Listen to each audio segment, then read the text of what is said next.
Foreword. A Promise to America. Kevin D. Roberts, Ph.D. 44 years ago, the United States and the conservative movement were in dire straits. Both had been betrayed by the Washington establishment, and were uncertain whom to trust. Both were internally splintered and strategically adrift. Worse still, at that moment of acute vulnerability and division, we found ourselves besieged by existential adversaries, foreign and domestic. The late 1970s were by any measure a historic low point for America, and the political coalition dedicated to preserving its unique legacy of human flourishing and freedom. Today, America and the conservative movement are enduring an era of division and danger akin to the late 1970s. Now, as then, our political class has been discredited by wholesale dishonesty and corruption. Look at America under the ruling and cultural elite today. Inflation is ravaging family budgets, drug overdose deaths continue to escalate, and children suffer the toxic normalization of transgenderism, with drag queens and pornography invading their school libraries. Overseas, a totalitarian communist dictatorship in Beijing is engaged in a strategic, cultural, and economic Cold War against America's interests, values, and people. All while globalist elites in Washington awaken only slowly to that growing threat. Moreover, low-income communities are drowning in addiction and government dependence. Contemporary elites have even repurposed the worst ingredients of 1970s radical chic to build the totalitarian cult known today as the Great Awakening.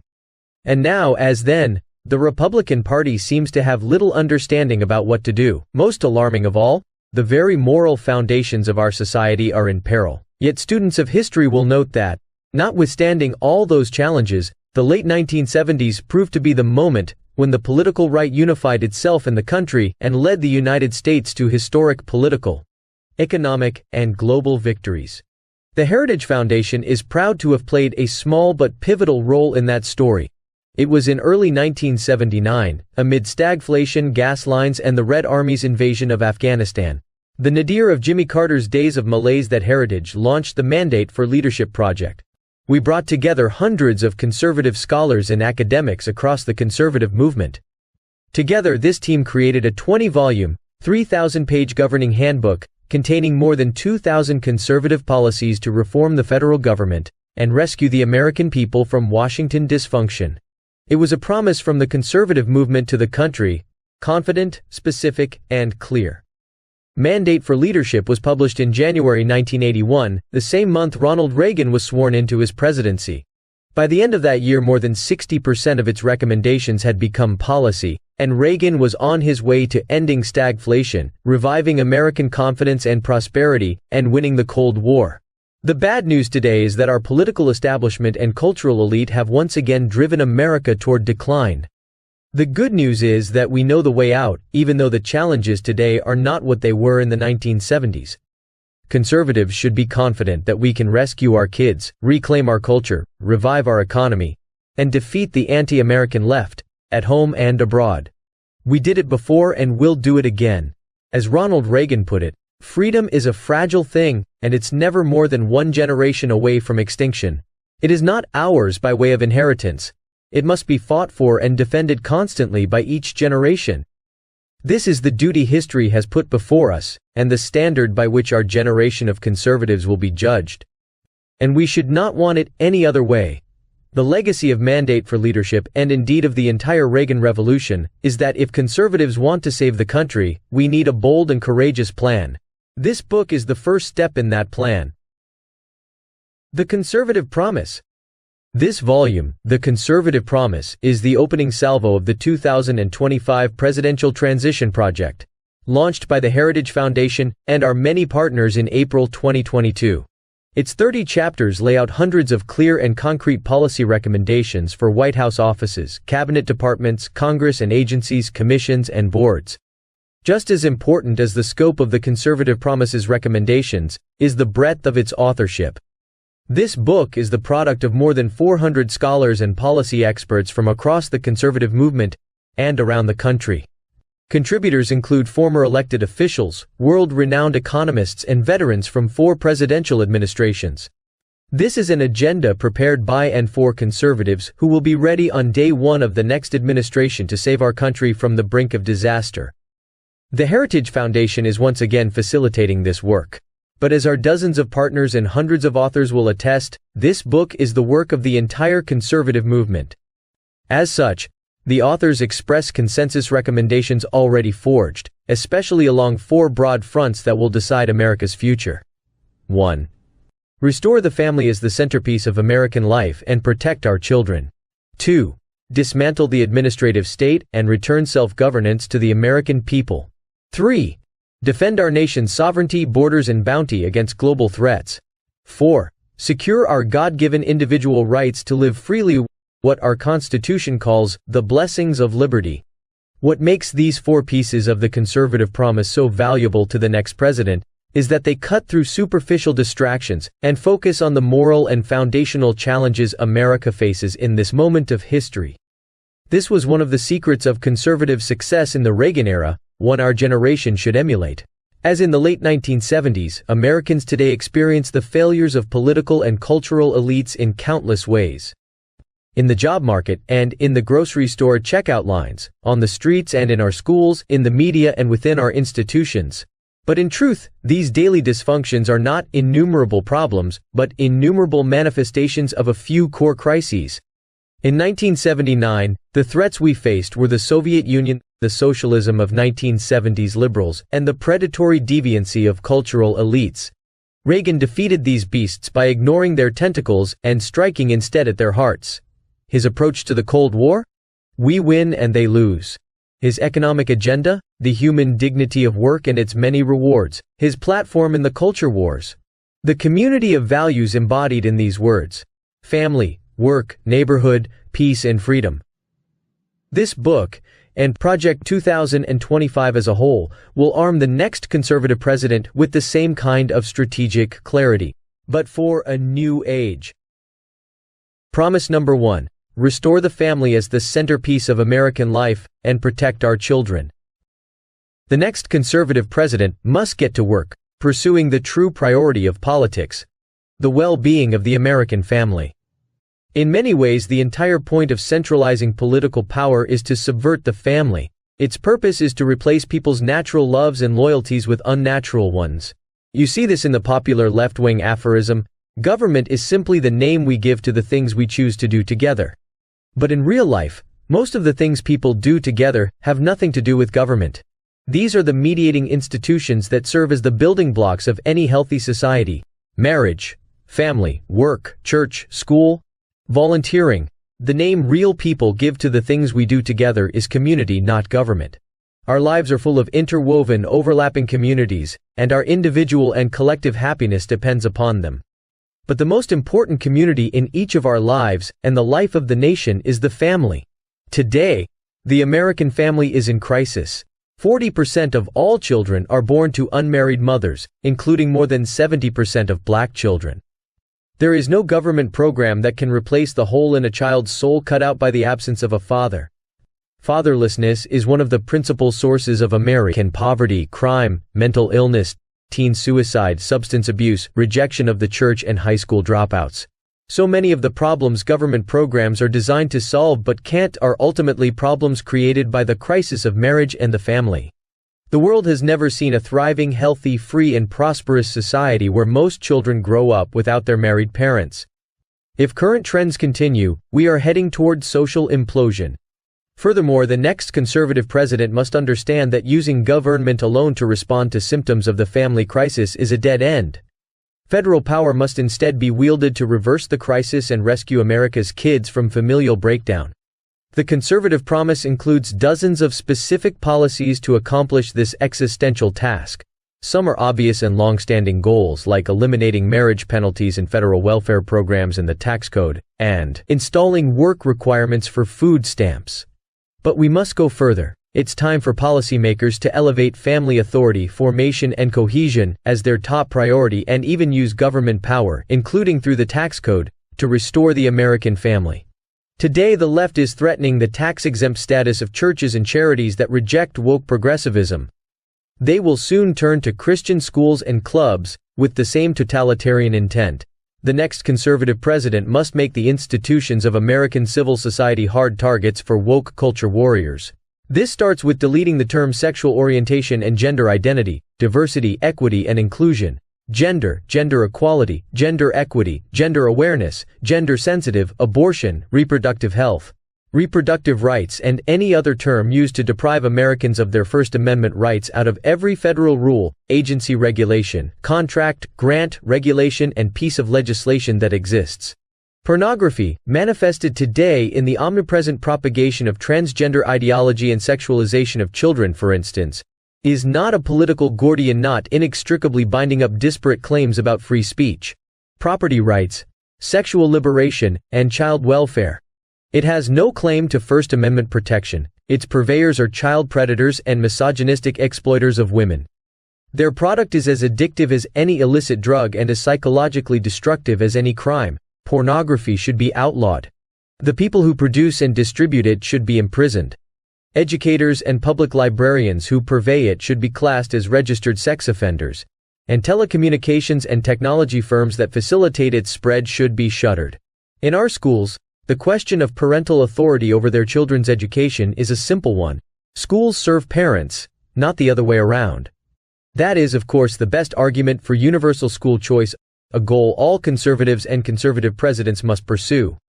But even before we achieve that long-term goal, parents' rights as their children's primary educators should be non-negotiable in American schools. States, cities and counties, school boards, union bosses, principals and teachers who disagree should be immediately cut off from federal funds. The noxious tenets of critical race theory and gender ideology should be excised from curricula in every public school in the country. These theories poison our children, who are being taught on the one hand to affirm that the color of their skin fundamentally determines their identity and even their moral status, while on the other they are taught to deny the very creatureliness that inheres in being human, and consists in accepting the givenness of our nature as men or women. Allowing parents or physicians to reassign the sex of a minor is child abuse and must end. For public institutions to use taxpayer dollars to declare the superiority or inferiority of certain races, sexes, and religions is a violation of the Constitution and civil rights law, and cannot be tolerated by any government anywhere in the country. But the pro-family promises expressed in this book, and central to the next conservative president's agenda, must go much further than the traditional, narrow definition of family issues. Every threat to family stability must be confronted. This resolve should color each of our policies. Consider our approach to big tech. The worst of these companies prey on children, like drug dealers, to get them addicted to their mobile apps. Many Silicon Valley executives famously don't let their own kids have smartphones. They nevertheless make billions of dollars addicting other people's children to theirs. TikTok, Instagram, Facebook, Twitter, and other social media platforms are specifically designed to create the digital dependencies that fuel mental illness and anxiety, to fray children's bonds with their parents and siblings. Federal policy cannot allow this industrial-scale child abuse to continue. Finally, conservatives should gratefully celebrate the greatest pro-family win in a generation, overturning Roe v. Wade, a decision that for 5 decades made a mockery of our Constitution and facilitated the deaths of tens of millions of unborn children. But the Dobbs decision is just the beginning. Conservatives in the states and in Washington, including in the next conservative administration, should push as hard as possible to protect the unborn in every jurisdiction in America. In particular, the next conservative president should work with Congress to enact the most robust protections for the unborn that Congress will support while deploying existing federal powers to protect innocent life, and vigorously complying with statutory bans on the federal funding of abortion. Conservatives should ardently pursue these pro-life and pro-family policies, while recognizing the many women who find themselves in immensely difficult and often tragic situations and the heroism of every choice to become a mother. Alternative options to abortion, especially adoption, should receive federal and state support. In summary, the next president has a moral responsibility to lead the nation in restoring a culture of life in America again. Promise number 2. Dismantle the administrative state and return self-governance to the American people. Of course, the surest way to put the federal government back to work for the American people is to reduce its size and scope back to something resembling the original constitutional intent. Conservatives desire a smaller government not for its own sake, but for the sake of human flourishing. But the Washington establishment doesn't want a constitutionally limited government because it means they lose power and are held more accountable by the people who put them in power. Like restoring popular sovereignty, the task of reattaching the federal government's constitutional and democratic tethers calls to mind Ronald Reagan's observation that there are no easy answers. But there are simple answers.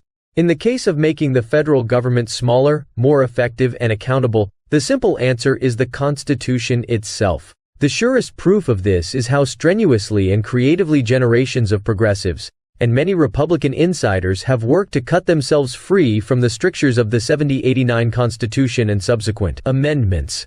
Consider the federal budget. Under current law, Congress is required to pass a budget, and 12 issue-specific spending bills comporting with it, every single year. The last time Congress did so was in 1996. Congress no longer meaningfully budgets, authorizes, or categorizes spending. Instead, party leaders negotiate one multi-trillion-dollar spending bill, several thousand pages long, and then vote on it before anyone, literally, has had a chance to read it. Debate time is restricted, amendments are prohibited, and all of this is backed up against a midnight deadline when the previous omnibus spending bill will run out, and the federal government shuts down. This process is not designed to empower 330 million American citizens and their elected representatives, but rather to empower the party elites secretly negotiating without any public scrutiny or oversight. In the end, congressional leaders' behavior and incentives here are no different from those of global elites insulating policy decisions over the climate, trade, public health, you name it, from the sovereignty of national electorates. Public scrutiny and democratic accountability make life harder for policymakers, so they skirt it. It's not dysfunction, it's corruption. And despite its gaudy price tag, the federal budget is not even close to the worst example of this corruption. That distinction belongs to the administrative state, the dismantling of which must be the top priority for the next conservative president. The term administrative state refers to the policy-making work done by the bureaucracies of all the federal government's departments, agencies, and millions of employees. Under Article 1 of the Constitution, all legislative powers herein granted shall be vested in a Congress of the United States, which shall consist of a Senate and a House of Representatives. That is, federal law is enacted only by elected legislators in both houses of Congress. This exclusive authority was part of the framers' doctrine of separated powers. They not only split the federal government's legislative, executive, and judicial powers into different branches. They also gave each branch checks over the others. Under our Constitution, the legislative branch, Congress, is far and away the most powerful and, correspondingly, the most accountable to the people. In recent decades, members of the House and Senate discovered that, if they give away that power to the Article 2 branch of government, they can also deny responsibility for its actions. So today in Washington, most policy is no longer set by Congress at all, but by the administrative state. Given the choice between being powerful but vulnerable or irrelevant but famous, most members of Congress have chosen the latter. Congress passes intentionally vague laws that delegate decision-making over a given issue to a federal agency. That agency's bureaucrats, not just unelected but seemingly unfireable, then leap at the chance to fill the vacuum created by Congress's preening cowardice. The federal government is growing larger and less constitutionally accountable, even to the president, every year. A combination of elected and unelected bureaucrats at the Environmental Protection Agency quietly strangles domestic energy production through difficult-to-understand rulemaking processes. Bureaucrats at the Department of Homeland Security, following the lead of a feckless administration, order border and immigration enforcement agencies to help migrants criminally enter our country with impunity. Bureaucrats at the Department of Education inject racist, anti-American, ahistorical propaganda into America's classrooms. Bureaucrats at the Department of Justice force school districts to undermine girls' sports and parents' rights to satisfy transgender extremists. Woke bureaucrats at the Pentagon force troops to attend training seminars about white privilege. And bureaucrats at the State Department infuse U.S. foreign aid programs with woke extremism about intersectionality and abortion. Unaccountable federal spending is the secret lifeblood of the Great Awakening. Nearly every power center held by the left is funded or supported one way or another through the bureaucracy by Congress. Colleges and school districts are funded by tax dollars. The administrative state holds 100% of its power at the sufferance of Congress. and its insulation from presidential discipline is an unconstitutional fairy tale spun by the Washington establishment to protect its turf. Members of Congress shield themselves from constitutional accountability often when the White House allows them to get away with it. Cultural institutions like public libraries and public health agencies are only as independent from public accountability as elected officials and voters permit. Let's be clear, the most egregious regulations promulgated by the current administration come from one place: the Oval Office. The president cannot hide behind the agencies.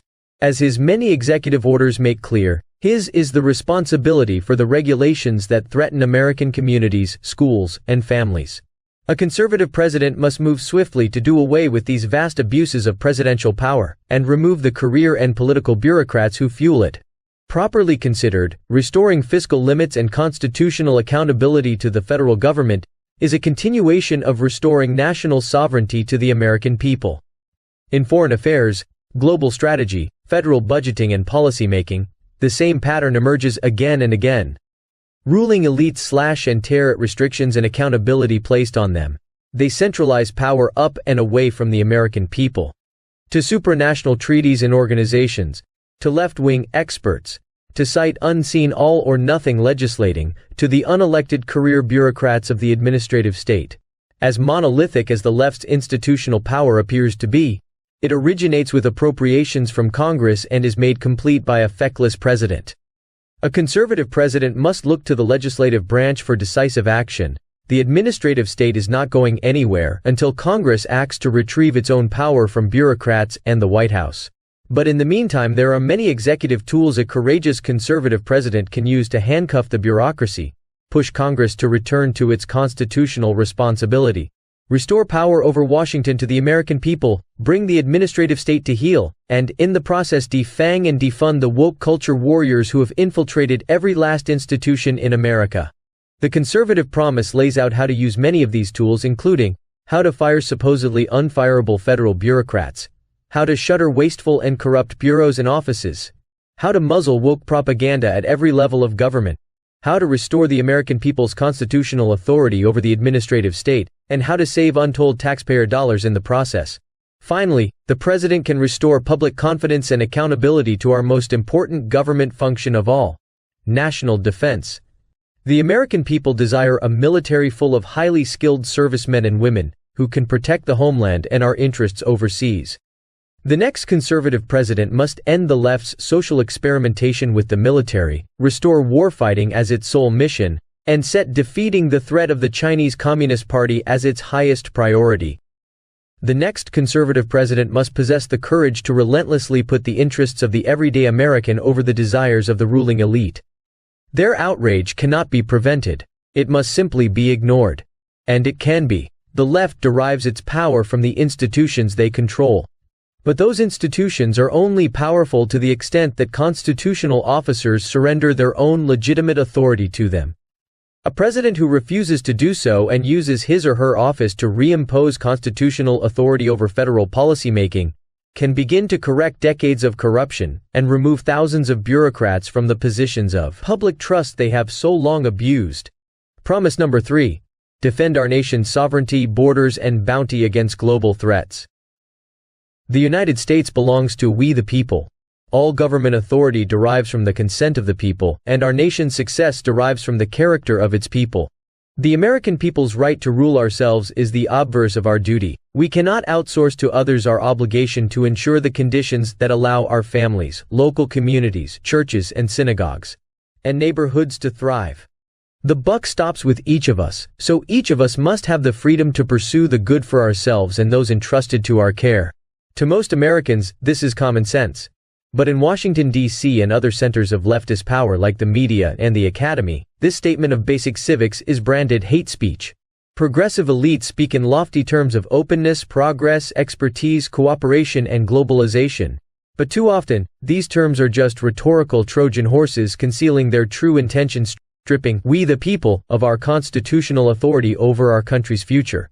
America's corporate and political elites do not believe in the ideals to which our nation is dedicated: self-governance, the rule of law, and ordered liberty. They certainly do not trust the American people, and they disdain the Constitution's restrictions on their ambitions. Instead, they believe in a kind of 21st-century Wilsonian order, in which the enlightened, highly educated managerial elite runs things rather than the humble, patriotic working families who make up the majority of what the elites contemptuously call flyover country. This Wilsonian hubris has spread like a cancer through many of America's largest corporations, its public institutions, and its popular culture. Those who run our so-called American corporations have bent to the will of the woke agenda, and care more for their foreign investors and organizations than their American workers and customers. Today, nearly every top-tier U.S. university president or Wall Street hedge fund manager has more in common with a socialist European head of state than with the parents at a high school football game in Waco, Texas. Many elites' entire identity, it seems, is wrapped up in their sense of superiority over those people. But under our Constitution, they are the mere equals of the workers who shower after work instead of before. This is as it should and must be. Intellectual sophistication, advanced degrees, financial success, and all other markers of elite status have no bearing on a person's knowledge of the one thing most necessary for governance: what it means to live well.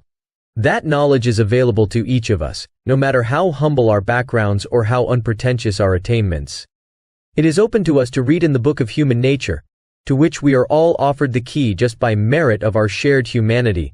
One of the great premises of American political life is that everyone who can read in that book must have a voice in deciding the course and fate of our republic. Progressive policymakers and pundits in America either fail to understand this premise or intentionally reject it. They enthusiastically support supranational organizations like the United Nations and European Union, which are run and staffed almost entirely by people who share their values and are mostly insulated from the influence of national elections. That's why they are eager for America to sign international treaties on everything from pharmaceutical patents to climate change to the rights of the child, and why those treaties invariably endorse policies that could never pass through the U.S. Congress. Like the progressive Woodrow Wilson a century ago, the woke left today seeks a world, bound by global treaties they write, in which they exercise dictatorial powers over all nations without being subject to democratic accountability. That's why today's progressive left so cavalierly supports open borders despite the lawless humanitarian crisis their policy created along America's southern border. They seek to purge the very concept of the nation-state from the American ethos, no matter how much crime increases or resources drop for schools and hospitals or wages decrease for the working class. Open borders activism is a classic example of what the German theologian Dietrich Bonhoeffer called cheap grace, publicly promoting one's own virtue without risking any personal inconvenience. Indeed, the only direct impact of open borders on pro-open borders elites is that the constant flow of illegal immigration suppresses the wages of their housekeepers, landscapers, and busboys. Cheap grace aptly describes the left's love affair with environmental extremism. Those who suffer most from the policies environmentalism would have us enact are the aged, poor, and vulnerable. It is not a political cause, but a pseudo-religion meant to baptize liberals' ruthless pursuit of absolute power in the holy water of environmental virtue. At its very heart, environmental extremism is decidedly anti-human. Stewardship and conservation are supplanted by population control and economic regression. Environmental ideologues would ban the fuels that run almost all of the world's cars, planes, factories, farms, and electricity grids. Abandoning confidence in human resilience and creativity in responding to the challenges of the future would raise impediments to the most meaningful human activities. They would stand human affairs on their head, regarding human activity itself as fundamentally a threat to be sacrificed to the God of nature. The same goals are the heart of elite support for economic globalization. For 30 years, America's political, economic, and cultural leaders embraced and enriched Communist China and its genocidal Communist Party while hollowing out America's industrial base. What may have started out with good intentions has now been made clear. Unfettered trade with China has been a catastrophe. It has made a handful of American corporations enormously profitable while twisting their business incentives away from the American people's needs. For a generation, politicians of both parties promised that engagement with Beijing would grow our economy while injecting American values into China. The opposite has happened. American factories have closed, jobs have been outsourced, our manufacturing economy has been financialized, and all along the corporations profiting failed to export our values of human rights and freedom. Rather, they imported China's anti-American values into their C-suites. Even before the rise of big tech, Wall Street ignored China's serial theft of American intellectual property. It outright cheered the elimination of American manufacturing jobs. Learn to code, they would gloat. These were just the price of progress. Engagement was at every step Beijing's project, not America's. The Chinese Communist Party, CCP, dictated terms, only to break them whenever it suited them. They stole our technology, spied on our people, and threatened our allies, all with trillions of dollars of wealth and military power financed by their access to our market. Then came the rise of big tech, which is now less a contributor to the U.S. economy than it is a tool of China's government. In exchange for cheap labor and regulatory special treatment from Beijing, America's largest technology firms funnel data about Americans to the CCP. They hand over sensitive intellectual property with military and intelligence applications to keep the money rolling in. They let Beijing censor Chinese users on their platforms, they let the CCP set their corporate policies about mobile apps, and they run interference for our rivals' political priorities in Washington. One side of big tech companies' business model is old-fashioned American competitiveness and world-changing technological innovation. But increasingly that side of these businesses is overshadowed by their role as operatives in the lucrative employ of America's most dangerous international enemy.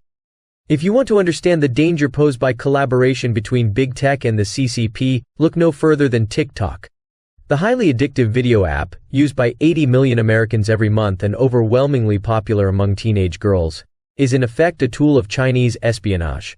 The ties between TikTok and the Chinese government are not loose, and they are not coincidental. The same can be observed of many U.S. colleges and universities. Through the CCP's Confucius Institutes, Beijing has been just as successful at compromising and coopting our higher education system as they have at compromising and coopting corporate America. A casual reader might take the last few pages as surveying a broad array of challenges facing the American people and the next conservative president. Supranational policymaking, border security, globalization, engagement with China manufacturing, big tech and Beijing compromised colleges. But these really are not many issues, but two. One, that China is a totalitarian enemy of the United States, not a strategic partner or fair competitor, and two, that America's elites have betrayed the American people. The solution to all of the above problems is not to tinker with this or that government program, to replace this or that bureaucrat. These are problems not of technocratic efficiency but of national sovereignty and constitutional governance. We solve them not by trimming and reshaping the leaves, but by ripping out the tree's root and branch. International organizations and agreements that erode our constitution, rule of law, or popular sovereignty should not be reformed. They should be abandoned. Illegal immigration should be ended, not mitigated. The border sealed, not reprioritized. Economic engagement with China should be ended, not rethought. Our manufacturing and industrial base should be restored, not allowed to deteriorate further. Confucius Institutes, TikTok, and any other arm of Chinese propaganda and espionage should be outlawed, not merely monitored. Universities taking money from the CCP should lose their accreditation, charters, and eligibility for federal funds. The next conservative president should go beyond merely defending America's energy interests but go on offense, asserting them around the world. America's vast reserves of oil and natural gas are not an environmental problem, they are the lifeblood of economic growth. American dominance of the global energy market would be a good thing, for the world, and, more importantly, for we the people. It's not just about jobs, even though unleashing domestic energy production would create millions of them. It's not just about higher wages for workers who didn't go to college, though they would receive the raises they have missed out on for 2 generations. Full-spectrum strategic energy dominance would facilitate the reinvigoration of America's entire industrial and manufacturing sector, as we disentangle our economy from China. Globally, it would rebalance power away from dangerous regimes in Russia and the Middle East. It would build powerful alliances with fast-growing nations in Africa, and provide us the leverage to counter Chinese ambitions in South America and the Pacific. Locally, it would drive billions of dollars of private investment to the communities that have been hammered by globalization since the 1990s. And it would clarify our intentions to Beijing that the next president can ensure that a large part of America's reindustrialization is in the production of the equipment we will need to dissuade future foreign meddling with U.S. vital interests. Promise number 4: secure our God-given individual right to enjoy the blessings of liberty. The Declaration of Independence famously asserted the belief of America's founders that all men are created equal and endowed with God-given rights to life, liberty, and the pursuit of happiness. It's the pursuit of happiness, that is central to America's heroic experiment in self-government. When the founders spoke of pursuit of happiness, what they meant might be understood today as, in essence, pursuit of blessedness. That is, an individual must be free to live as his Creator ordained, to flourish. Our Constitution grants each of us the liberty to do not what we want but what we ought. This pursuit of the good life is found primarily in family, marriage, children, Thanksgiving dinners, and the like. Many find happiness through their work. Think of dedicated teachers or healthcare professionals, entrepreneurs or plumbers throwing themselves into their businesses, anyone who sees a job well done as a personal reward. Religious devotion and spirituality are the greatest sources of happiness around the world. Still others find themselves happiest in their local voluntary communities of friends, their neighbors, their civic or charitable work. The American Republic was founded on principles prioritizing and maximizing individuals' rights to live their best life or to enjoy what the framers called the blessings of liberty. It's this radical equality, liberty for all, not just of rights but of authority, that the rich and powerful have hated about democracy in America since 1776. They resent Americans' audacity in insisting that we don't need them to tell us how to live. It's this inalienable right of self-direction of each person's opportunity to direct himself or herself, and his or her community, to the good, that the ruling class disdains. With the Declaration and Constitution, our nation's founders handed to us the means with which to preserve this right. Abraham Lincoln wrote of the Declaration as an apple of gold in a silver frame, the Constitution. So must the next conservative president look to these documents when the elites mount their next assault on liberty. Left to our own devices, the American people rejected European monarchy and colonialism, just as we rejected slavery, second-class citizenship for women, mercantilism, socialism, Wilsonian globalism, fascism, communism, and today, wokeism. To the left, these assertions of patriotic self-assurance are just so many signs of our moral depravity and intellectual inferiority, proof that in fact, we need a ruling elite making decisions for us. But the next conservative president should be proud, not ashamed of Americans' unique culture of social equality and ordered liberty. After all, the countries where Marxist elites have won political and economic power are all weaker, poorer, and less free for it. The United States remains the most innovative and upwardly mobile society in the world.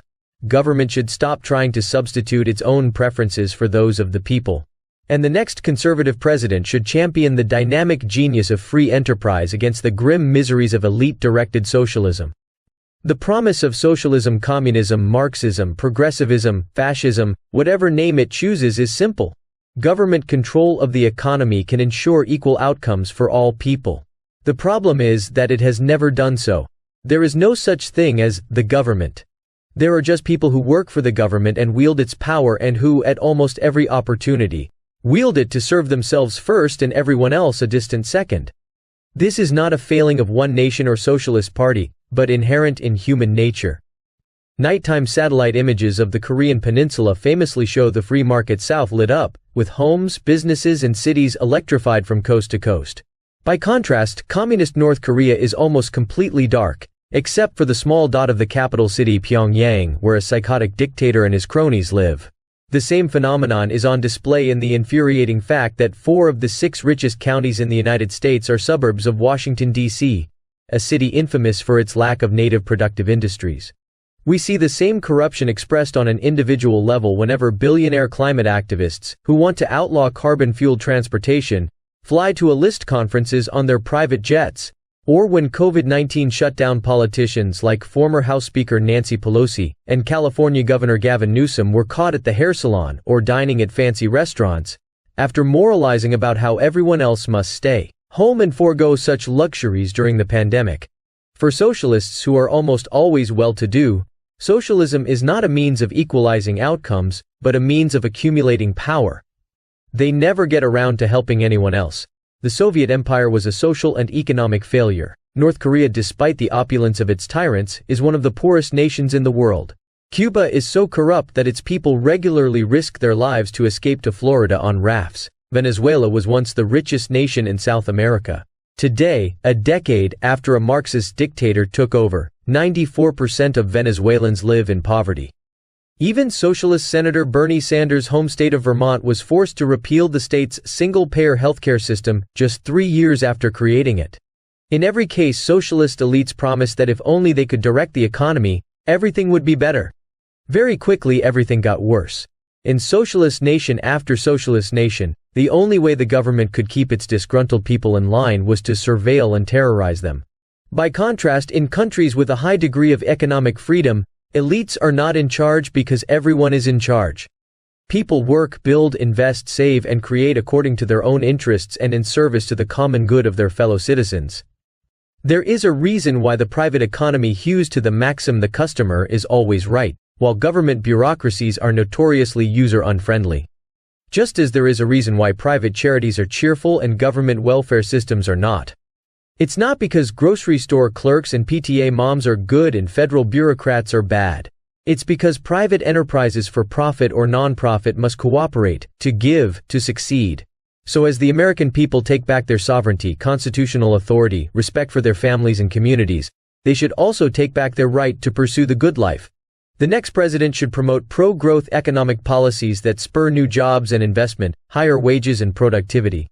Yes, that agenda should include overdue tax and regulatory reform, but it should go further and include antitrust enforcement against corporate monopolies. It should promote educational opportunities outside the woke-dominated system of public schools and universities, including trade schools, apprenticeship programs, and student loan alternatives that fund students' dreams instead of Marxist academics.